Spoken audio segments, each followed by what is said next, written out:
আমাৰ অন্য এটা ভিডিঅ'লৈ আপোনালোক সকলোকে স্বাগতম জনালোঁ। আজি আমি বনাবলৈ লৈছোঁ মুড়ি ঘণ্ট।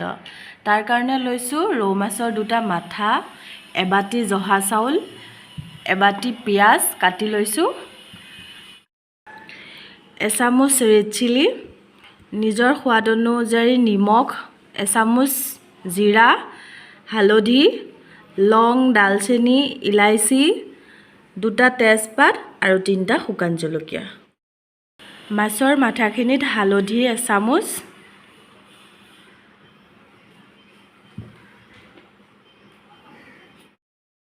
আৰু নিমখ দি মিলাই লৈছোঁ।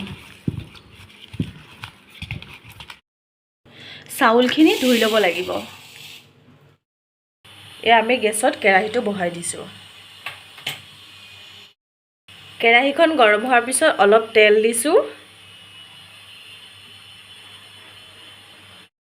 তেলখিনি আমাৰ এতিয়া গৰম হৈ গ'ল।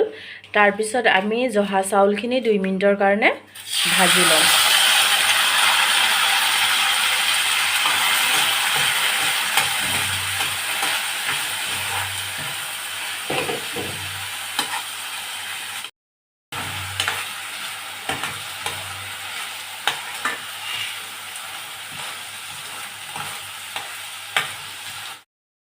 দুই মিনিট ভজা হৈ গ'ল। এতিয়া আমি চাউলখিনি কাঢ়ি ল'ম।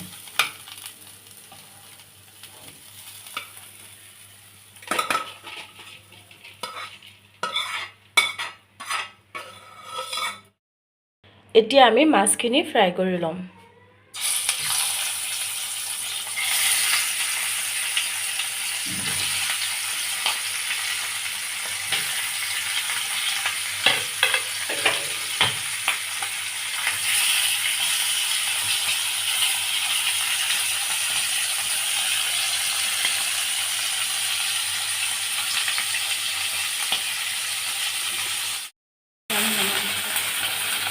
আমাৰ মাছখিনি ভজা হৈ গ'ল। এতিয়া আমি মাছখিনি কাঢ়ি লৈছোঁ।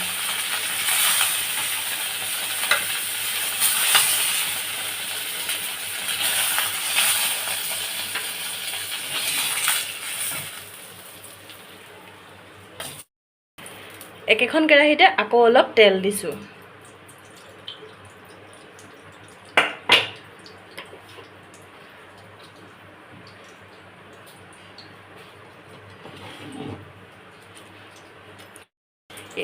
গৰম হোৱা তেলখিনিত দিছোঁ 3টা শুকান জলকীয়া, 2টা তেজপাত, ডালচেনি, লং, ইলাইচি। কাটি থোৱা পিঁয়াজখিনি তাতে দি দিছোঁ।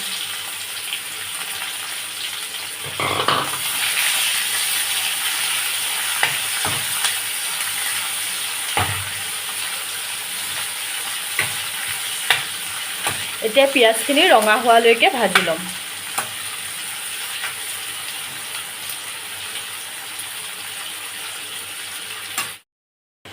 পিঁয়াজখিনি ভজা হৈ গৈছে। এতিয়া আমি দিছোঁ এচামুচ জিৰা পাউডাৰ। এতিয়া দিছোঁ নিমখ। যোনে যিমান খায় নিজৰ অনুমানত দি ল'ব পাৰে। এচামুচ ৰেড চিলি, এচামুচ হালধি, আৰু তাতে দিছোঁ অলপ পানী। এতিয়া গোটেইখিনি আমি ভালকৈ মিলাই ল'ম।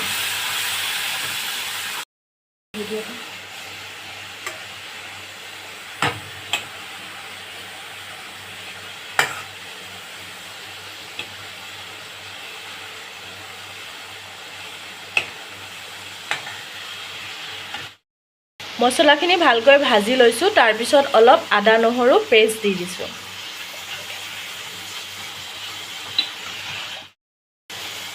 আকৌ ভালকৈ গোটেইখিনি লৰাই দিছোঁ।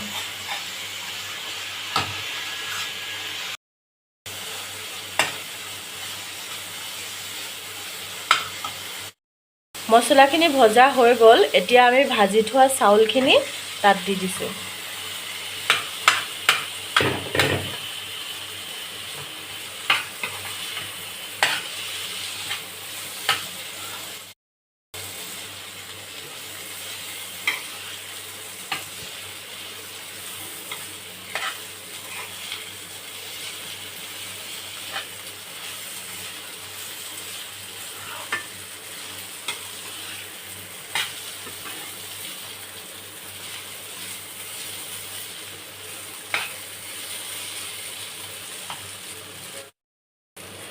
চাউলখিনি ভজা হৈ গৈছে এতিয়া আমি তাত দিছো মাছৰ মাথাখিনি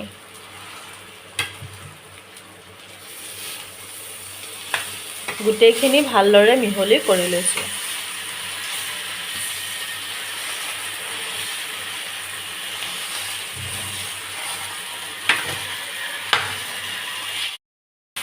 মাছৰ মাথাখিনি ভাঙি দিছো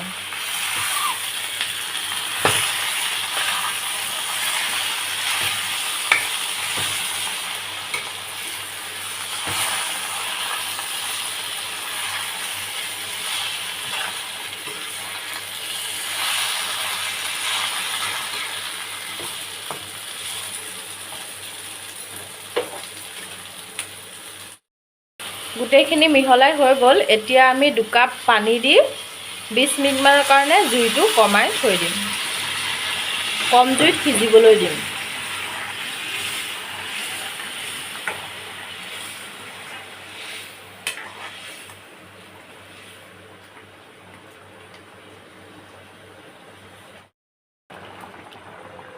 এতিয়া ঢাকনখন লগাই দিছো হৈ গৈছে এতিয়া আমি 10 মিনিটৰ পিছত ঢাকন খুলি এবাৰ লৰাই দিছো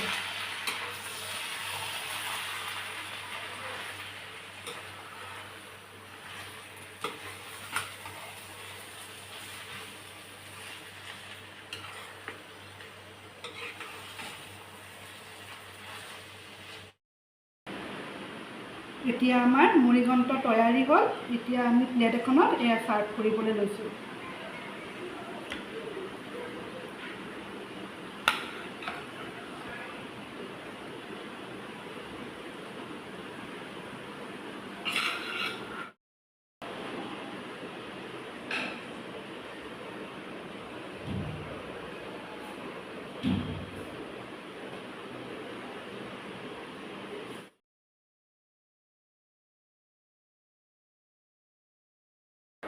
এয়া আপোনালোকৰ আগত মই মুড়িঘণ্ট বনাই দেখুৱালো জহা চাউলৰ আপোনালোকে বনাই খাব খাই খুব ভাল লাগে